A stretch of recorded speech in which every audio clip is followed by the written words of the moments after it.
E aí, pessoal, tudo bem? Nós temos na sequência uma aula sobre a Revolução Bolchevique, a Revolução Russa Comunista, desde as teses de abril até a Revolução em outubro. Dê uma olhadinha e acesse o site aprendacerto.com.br. Dê uma olhadinha no vídeo e na sequência a gente volta a falar. Aprenda certo, www.aprendacerto.com.br. Vamos lá, força! Alô, queridos alunos, vamos dar sequência à história da Revolução Russa.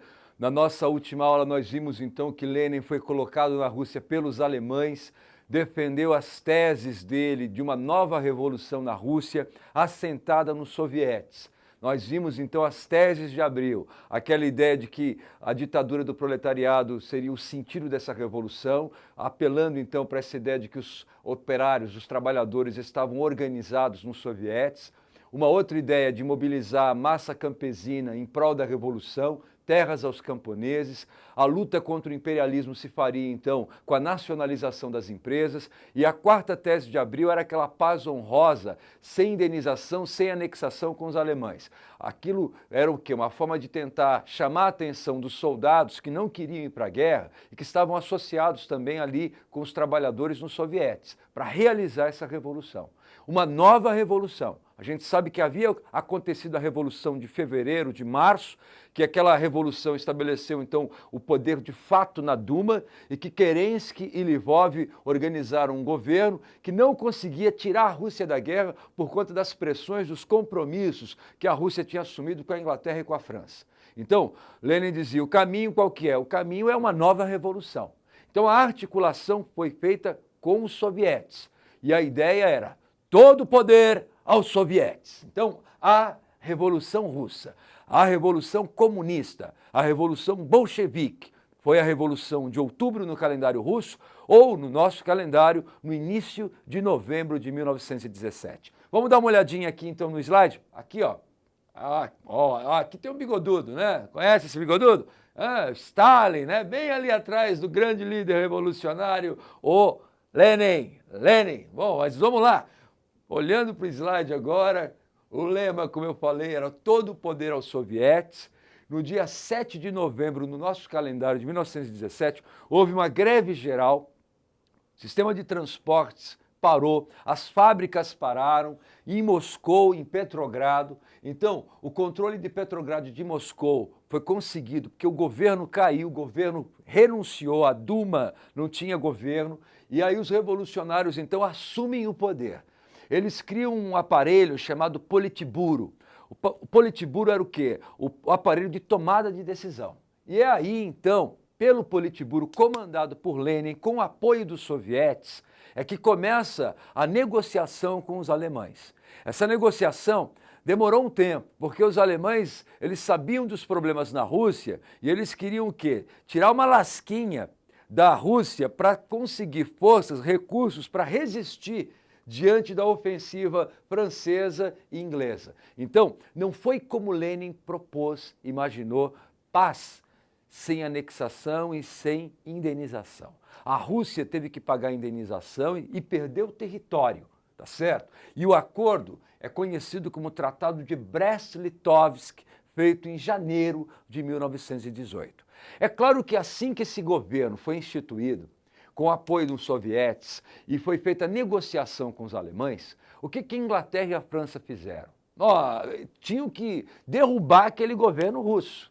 Tinha resistência? Era possível haver uma resistência na Rússia? Existiam homens da força militar russa que eram contrários àquele governo instituído a partir dos sovietes. Então, o que a França e a Inglaterra fizeram? Fomentaram um exército contra-revolucionário. Esse exército contra-revolucionário, ele é conhecido com o nome de Exército Branco. Então veja, mal organizado o governo, começava uma grande campanha no interior da Rússia, envolvendo as forças revolucionárias e esse exército contra-revolucionário. O líder do exército contra-revolucionário foi o general Kornilov. E o Kornilov recebeu, então, o respaldo militar logístico da França e da Inglaterra para a derrubada daquele governo. Então, os homens que defendiam a Revolução tiveram que o quê? Organizar o seu exército, o Exército Vermelho.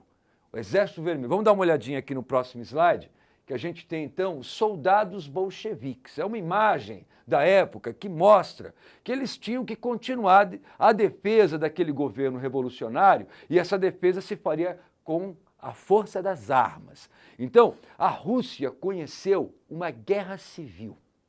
Veja, uma parte do país era dominada pelo Exército Branco e a outra parte era dominada pelo Exército Vermelho. Então, o governo comunista não foi estruturado sem que houvesse uma resistência.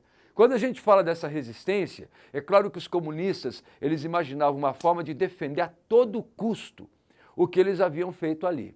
Então, como que a gente vai defender a todo custo? Então, Lenin tinha como um camarada, né, que era próximo dele, intelectual, que discutia também as ações, um sujeito chamado Leon Trotsky. Então ele chama o Trotsky para organizar força de resistência àquele exército branco. Então, quem estruturou a luta comunista em defesa do governo socialista foi Leon Trotsky. Vamos dar uma olhadinha aqui no próximo slide, que nós temos isso. O nome dado a esse momento de disputa, de tensão pelo poder na Rússia foi o período do comunismo de guerra. O que é o comunismo de guerra? Se aparecer numa prova que mal a Rússia fez a revolução, surgiu ali o comunismo de guerra e pedir para você explicar o comunismo de guerra, como é que você vai explicar? Veja, a ideia era todos os bens, todas as propriedades, todos os recursos da Rússia serão confiscados pelo governo para fazer frente à força contra-revolucionária sustentada pela França e pela Inglaterra. Então, o que aconteceu foi o confisco de patrimônios na Rússia em nome da Revolução, para sustentar o Exército Vermelho, que era o exército da Revolução. Então, ó, se aparecer numa prova o que foi o comunismo de guerra, está aqui, ó. Confisco de recursos financeiros, produção, propriedades para enfrentar a contra-revolução. O líder dessa organização, líder do tal comunismo de guerra, foi o Trotsky. E a Rússia, então, conheceu essa grande confrontação entre o Exército Vermelho e o Exército Branco. Gente, milhões de russos foram mortos nessa guerra civil. Se alguém esboçasse qualquer resistência, não, essa terra, esse negócio aqui é meu, morria. Então, massacres foram perpetrados na Rússia e não foram só perpetrados pelo Exército Vermelho, pelo Exército Branco também. Alguns autores falam que mais de 4 milhões de russos morreram nessa guerra civil, que começa com a Revolução em 1917 e vai até 1921. Só em 1921 que o Exército Branco foi finalmente destruído. E aí se estruturou o poder comunista lá, de 17 a 1921. Qual foi o resultado do comunismo de guerra? Está aqui, ó, destruição e miséria. Quando o Exército Vermelho venceu o Exército Branco, Lenin olhou para tudo aquilo, para o que tinha acontecido com o país e teria dito: ganhamos! O que foi que nós ganhamos? Olha o país destruído, arrasado. Foi isso que nós ganhamos. Agora nós precisamos fazer alguma coisa para recuperar a condição econômica da Rússia. Qual foi a proposta de Lenin para tentar recuperar a economia russa destroçada por anos de comunismo de guerra? Saberemos na nossa próxima aula. Não percam! Até daqui a pouco! E aí, seu sonho é ficar assim, careca como eu, mas ingressando na universidade? Então acesse aprendacerto.com.br. Veja, o professor Cazé vai estar lá com outros professores passando dicas, orientações e conteúdos para o vestibular. Vai lá, realize o seu sonho. Um abraço!